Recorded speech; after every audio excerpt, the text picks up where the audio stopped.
जय हिंद दोस्तों, स्वागत है आप सबका शास्त्र पर कम्युनिटी में। तो हम डिस्कस कर रहे थे पॉलिटी, और पॉलिटी में हमने जो चैप्टर डिस्कस किया था लास्ट, वो था आर्टिकल्स और स्केड्यूल्स का। तो एक बेसिक्स हमने देख लिए थे कि कौन कौन से इंपॉर्टेंट आर्टिकल्स जो इसमें डिस्कस किए गए थे वो हमने देखा था।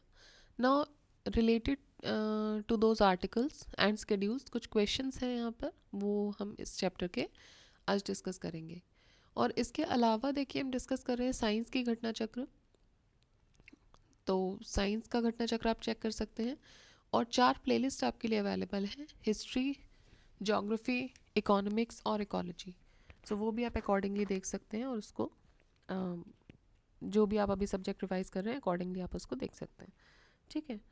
और करंट अफेयर्स में हमने आई दृष्टि घटना चक्र का जो लास्ट एडिशन आया था वो हमने डिस्कस करके डाला हुआ है, तो वो भी आप चेक कर सकते हैं। ऑलराइट, सो इतना अभी प्लेलिस्ट आपके लिए अवेलेबल है, you can check it out. Start करते हैं क्वेश्चन नंबर 1 के साथ। इंडियन कॉन्स्टिट्यूशन कंसिस्ट ऑफ 300, 350, 500 और more than 400 articles. So it consist of more than 400 articles. Originally यहाँ पे 22 पार्ट्स थे, 395 आर्टिकल्स थे और 8 शेड्यूल्स थे। Number of articles were added and removed later through amendments. At present अगर हम देखें तो 470 आर्टिकल्स हैं, but these were added in the form of sub parts A B C of the original articles 395 only. तो 395 में ही बहुत सारे सब पार्ट्स वगैरह करके डाले हैं। तो अगर हम इन टोटल देखेंगे तो 470 है, बट ओरिजिनल आर्टिकल्स में ही सब पार्ट्स को ऐड किया हुआ है। और 12 स्केड्यूल्स है, 8 स्केड्यूल्स हुआ करते थे, अब वो 12 हो गए हैं। ठीक है। How many articles and schedules was there in the original constitution? So there were 22 parts, 395 articles and 8 schedules. Originally how many articles were there? 395. Total number of articles in the schedule in the constitution is 395 articles, 12 schedules basically. The Indian constitution comprises of, so it comprises of 395 articles, 22 parts and 12 schedules. How many states and union territories are established by the 1956 State Restructuring Act? तो उसमें 14 states और 6 union territories बने थे। ये हुआ था November 1st 1956 को। Total number of schedules in the constitution is, so they were 12. 12 schedules in the constitution. Originally there were 8 schedules, but 4 schedules बाद में ऐड हुए थे। 9th was added by First Amendment Act 1951, which was related to the validation of certain acts and regulation. 10th was added by 52nd Amendment Act 1985, which contains the provision of disqualification on the grounds of defection. 11th was added by 73rd Amendment Act in 1992, and it contains the provisions of Panchayati Raj.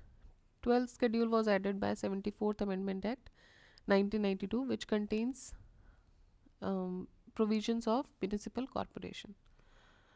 Next is Indian Constitution has, so it has 12 schedules. Consider the following statements. The Constitution of India has 20 parts. There are 390 articles in the Constitution of India in all. 9th, 10th, 11th and 12th schedules were added by the Constitution of India by the Constitutional Amendment Acts. True. The third only सही हो जाएगा. The Parliament of India can place a particular law in 9th schedule and of the Constitution of India. सही बात है, validation of certain acts में आ जाएगा. The validity of law placed in the 9th schedule can not be examined by any court and no judgement can be made on it. नहीं, ये सही नहीं है, रिव्यू हो सकता है. So 9th schedule deals with the acts and regulations. Originally 13 इसमें थे, अभी 282 हैं, which are dealing with land reforms, abolition of zamindari system etcetera. ये जो स्केड्यूल था ये ऐड हुआ था फर्स्ट अमेंडमेंट एक्ट 1951 से, to protect the laws included in it from judicial scrutiny on the grounds of violation of fundamental rights. 2007 में supreme court ने ये बोला कि जो लॉज हैं जो शेड्यूल में इंक्लूडेड हैं आफ्टर अप्रैल 24 1973, उनका जुडिशियल रिव्यू हो सकता है.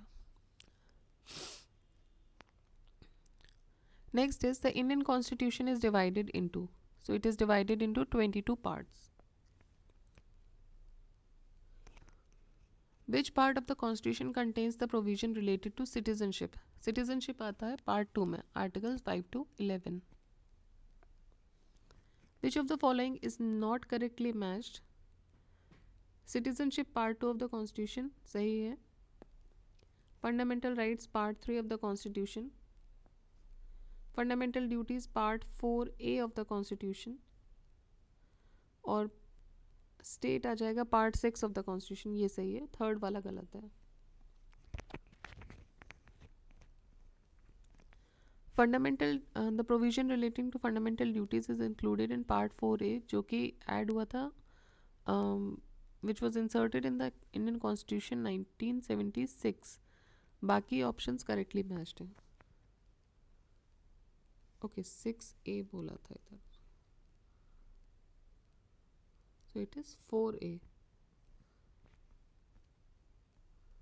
Match list 1 with list 2. Formation of new states. Citizenship. Citizenship आ जाएगा पार्ट 2 में.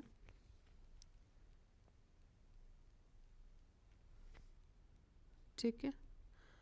Then formation of new states is Article 3 of the Constitution. देखिए हमने पढ़ा था एडमिशन ऑफ न्यू स्टेट्स आ जाएगा पार्ट आर्टिकल 2 में. Then fundamental rights is part 3 of the constitution. And setting of administrative tribunals is article 323A.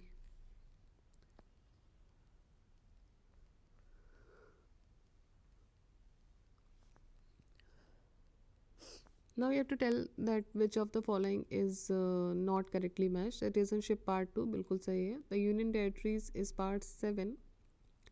देखिए union territories part 8 में आते हैं. Municipalities part 9A. Elections part 15 बिल्कुल सही है. सो union territories is in part 8. एक बार देख लीजिए, पार्ट 6 में स्टेट्स है और पार्ट 8 में यूनियन टेरिटरीज है. देखिए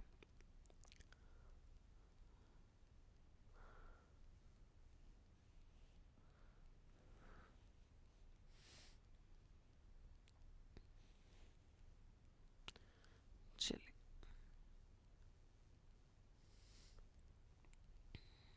Which part of the constitution envisages a 3-tier system of panchayats? So it is part 9. Which part and chapter of the Indian Constitution deal with the legislative relationship between the union and the state? Part 9, chapter 1. So part 9 of the Indian Constitution deals with the relationship between the union and the states. Chapter 1 of the part 11 is about distribution of legislative power between union and states, whereas chapter 2 deals with the administrative relationships between them. Part 12 deals with finance, property, contract and suits. Which of the following schedules of Indian Constitution list the name of the states and specifies their territories? So that is first part. First schedule जो है वो उसमें list है states की और union territories की. Second schedule में list है salaries of officials holding public offices, जजेस and CAG. Third schedule is the oaths and affirmations. Fourth is this details that allocation of seats in the Rajya Sabha. Which of the following are enshrined in the Indian third schedule of Indian Constitution? Form of oath of office for a minister for the Union. Form of oath made by the Chief Justice of Supreme Court. Form of oath of form of oath of office for the President of India. And form of oath to be made by member of parliament. ये आ जाएगा, ये third में नहीं आता है.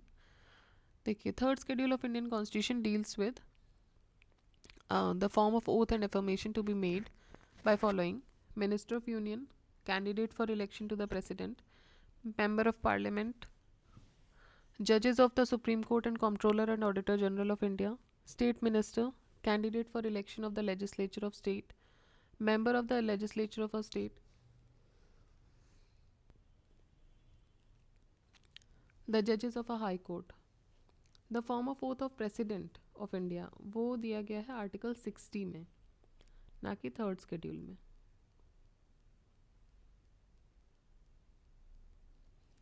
Fourth schedule of the Constitution of India deals with allocation of seats in the Council of States. If a new state of Indian Union is to be created, which of the following schedules of the Constitution must be amended? The first schedule amend होगा, Article 1 to 4. Match list 1 with list 2 and select the correct answer. Schedules दिए हुए हैं और subject matter है, ठीक है। तो fourth जो है that is fourth schedule, it is regarding the Council of States, allocation of seats. Sixth schedule is tribal areas. Then eighth schedule is about languages, and ninth is about land reforms. Under which of the schedule of the Constitution of India can be transfer of tribal land to private parties for mining be declared null and void? तो ये हो जाएगा fifth में, ठीक है। Transfer of tribal land to private parties for mining be declared null and void, ये आएगा fifth schedule. देखिए सुप्रीम कोर्ट ने अपने एक लैंडमार्क जजमेंट में in the case Samantha versus state of Andhra and others ये डिक्लेयर किया था that the transfer of tribal lands to private parties for mining is unconstitutional, void and inoperative. The fifth schedule of the Indian Constitution has provisions relating to the administration and control of scheduled areas and scheduled tribes, and according to this schedule, tribal land cannot be transferred to a private party. Match list 1 with list 2 and select the correct answer from the codes given below. 7th schedule, 8th schedule, 9th and 10th. 7th schedule क्या बोलता है about distribution of legislative powers, 3 list है इसमें, union, state और concurrent. Then 8th schedule is about languages. 9th is about validation of certain acts जो कि add हुआ था 1951 में फर्स्ट अमेंडमेंट एक्ट से। And 10th is about disqualification of on the grounds of defection, तो ये add हुआ था 52nd अमेंडमेंट एक्ट 1985 में। Match list 1 with list 2 and select the correct answer. Again schedules को ही आपको मैच करना है, तो 7th हो जाएगा union, state and concurrent list. 8th is about languages, 9th is about validation of certain acts and 10th is about disqualification. Which of the following is not correctly matched? Public health and sanitation is a state, is under the state list, बिल्कुल ठीक बात है। Census is under the union list.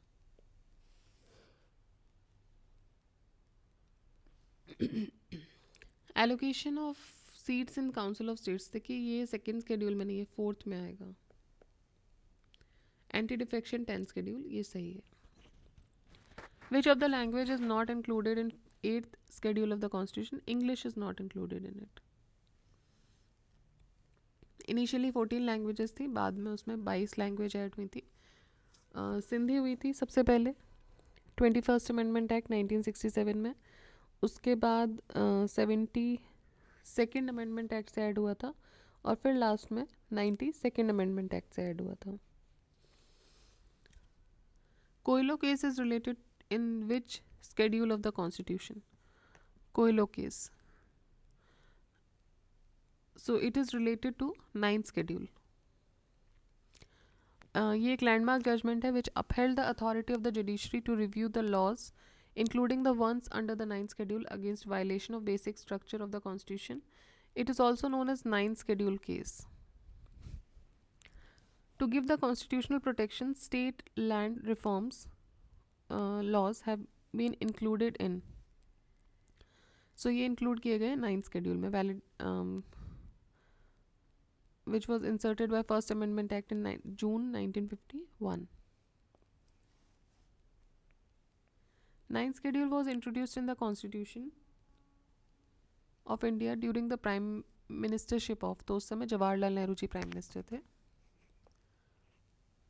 9th schedule of the Constitution of India was introduced during the prime ministership of Jawaharlal Nehru. It was added by Constitution First Amendment Act of 1951. Main objective इसका था to insert provisions fully securing the constitutional validity of zamindars, abolition of laws in general and certain specified state acts in particular. Union list, state list, concurrent list. तो union list में कितनी है? 97 entries हैं। State list में 66 entries हैं and concurrent list में 47 है। Under the constitution of India economic planning is a subject. Economic planning किस में है? तो वो तो कॉन्करेंट लिस्ट में है। Entry number 20 of the concurrent list is related to economic and social planning. It is to be noted that Planning Commission of India was established by Government of India under this entry only. ठीक है, तो economic जो planning है, economic and social planning, that is under the concurrent list. Prevention of cruelty to animals in is listed in which list of Indian constitution? Prevention to cruelty of animals ये है concurrent list में, entry 17। Which of the following is the subject of concurrent list? Police, criminal matters, radio and television, foreign affairs. तो criminal matters is under the concurrent list. Police जो है वो एक state subject है। Foreign affairs, radio, television, ये दोनों जो हैं ये यूनियन लिस्ट में आएंगे। तो ये यूनियन का है, ये यूनियन का है, ये स्टेट का है और ये कॉन्करेंट का है। Which of the following entry is subject of concurrent list? Population and family planning, this is the entry of concurrent list. Public health, sanitation, treasure travel और पर पर्सन टैक्स, ये स्टेट लिस्ट के subject हैं। Which list and entry of the 7th schedule of the Indian Constitution is related to election of the legislature of the state? So ये हो जाएगी आपकी list 1 entry 72 and list 2 entry 37। देखिए 7th schedule जो है वो तीनों के साथ डील करते हैं, हमने देख लिया है। list 1 entry 72 deals with the elections to the Parliament, to legislature of states and to offices of president and vice president. Election Commission list 2 entry 37 deals with the election of legislature of state under to the provision of any law made by Parliament. So MPPSC में ये question पूछा गया था और दोनों ही इसमें सही थे, A और C. Which of the following subject lies in concurrent list? So education lies under the concurrent list. Currently 52 subjects defined हैं and listed हैं under the list 3 of the 7th schedule of the Constitution of India, which form the joint domain of both state government and the union territories of India as well as the central government of India. Initially education state list में आता था, लेकिन 42nd amendment से education became a part of concurrent list, which enables both the center and the state to legislate on the subject matter of education. Education, which was initially a state subject, was transferred to the concurrent list by which amendment act? So it was transferred by 42nd Amendment Act. The education which was initially a state subject was transferred to the concurrent list by 42nd Amendment Act.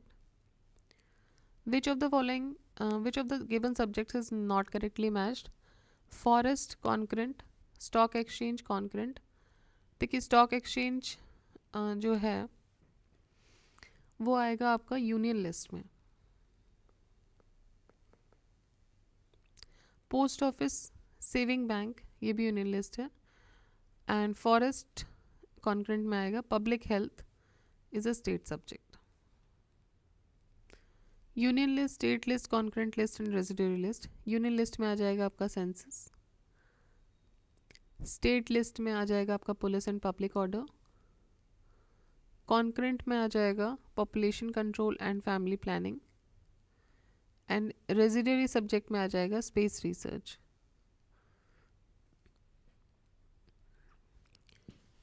Which of the following provisions of the Constitution of India have a bearing on education? DPSP, rural and urban local bodies, 5th schedule, 6th schedule. तो देखिए सब में ही होगी, 7 schedule सब में ही है education के बारे में। All the given provisions are somehow related to education. Article 45 DPSP का एम्पावर करता है, deals with empowered panchayat, and article 243 W empowered the municipalities to make provisions for education. 6 and 7 schedule directly बात कर रहे हैं, जहाँ पे 5th schedule is indirectly related to education. Which of the following schedules of the Constitution of India contains provision regarding anti-defection law? So it is 10th schedule. 52nd Amendment Act 1985. In which schedule of the Indian Constitution anti-defection law is placed? Anti-defection law is placed under 10th schedule. Constitution's 10th schedule relates to anti-defection law, deals with anti-defection law. Which of the following is not included in the union list in the 7th schedule of Indian Constitution?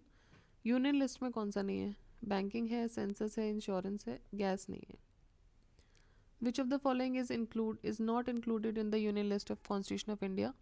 So not included पूछ रहे हैं।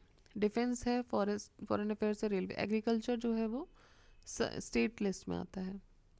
The preamble to the constitution of India is a part of constitution but has no legal effect, not a part of constitution but has no legal effect, either part of constitution and has the same legal effect as any other part, a part of constitution but has no legal effect independently of others।